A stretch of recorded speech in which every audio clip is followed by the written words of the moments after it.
வணக்கம். இன்றைய முக்கிய செய்திகள். ராணிப்பேட்டை மாவட்டம் வாலாஜாவில் பிலீவ் பேஷன் இன்ஸ்டிடியூட் பெருமையுடன் வழங்கிய வேலோரா பேஷன் ஷோ 2025-26 ஆண்டிற்கான நிகழ்ச்சி நேற்று வாலாஜாப்பேட்டை AAA கல்லூரி வளாகத்தில் நடைபெற்றது. இந்த நிகழ்ச்சியில் குழந்தைகளுக்கான ஆடை கண்காட்சி, மாணவிகளின் வடிவமைப்பாளர், ஆடை தொகுப்புகள், சான்றிதழ்கள் மற்றும் விருதுகள் வழங்கும் விழா உள்ளிட்ட பல்வேறு அம்சங்கள் இடம்பெற்று பார்வையாளர்களை பெரிதும் கவர்ந்தன. இந்த நிகழ்ச்சி சுந்தரி தலைமையில் 2 ஆண்டுகள் பயிற்சி பெற்ற 30 மாணவிகளின் திறமைகளை வெளிப்படுத்தும் மேடையாக அமைந்தது. முதல் ஆடை வகுப்பு வாலாஜாவில் நடைபெற்ற நிலையில் அதில் 20 பேர் பங்கேற்றனர் என்பது குறிப்பிடத்தக்கது. ஃப்ராக் வடிவமைப்பு போட்டியில் கலந்து கொண்டு வெற்றி பெற்றவர்கள் முதல் பரிசாக சுகாசினி என்பவருக்கும், 2ஆம் பரிசாக நிவேதா என்பவருக்கும், 3ஆம் பரிசாக வனிதா என்பவருக்கும், 4ஆம் பரிசு ஜெயலட்சுமி ஆகியோருக்கு கிடைத்தது. அதேபோல் பிளவுஸ் வேலைப்பாடு போட்டியில் முதல் பரிசு சுமித்ரா, 2ஆம் பரிசு ரேவதி, 3ஆம் பரிசு நிவேதா, 4ஆம் பரிசு பிரபா ஆகியோர் பெற்றுக்கொண்டனர்.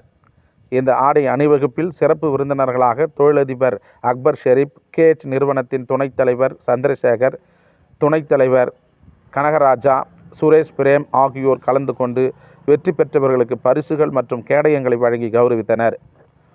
போட்டியின் நடுவர்களாக சென்னை அழகே 2025 அகல்யா மற்றும் ஆடை வடிவமைப்பாளர் தனம் லோகநாதன் ஆகியோர் பங்கேற்று போட்டியாளர்களை தேர்வு செய்து பரிசளிப்பில் முக்கிய பங்காற்றினர்.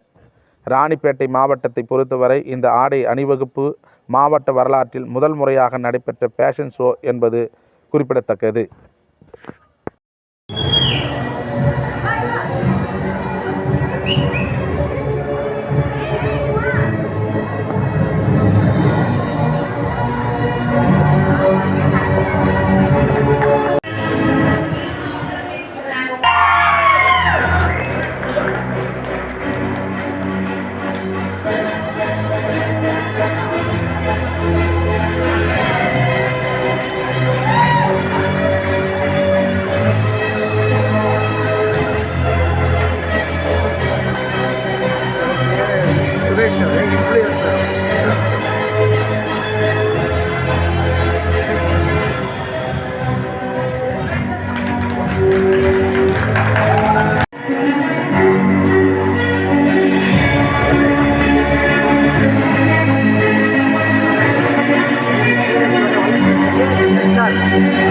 Chat,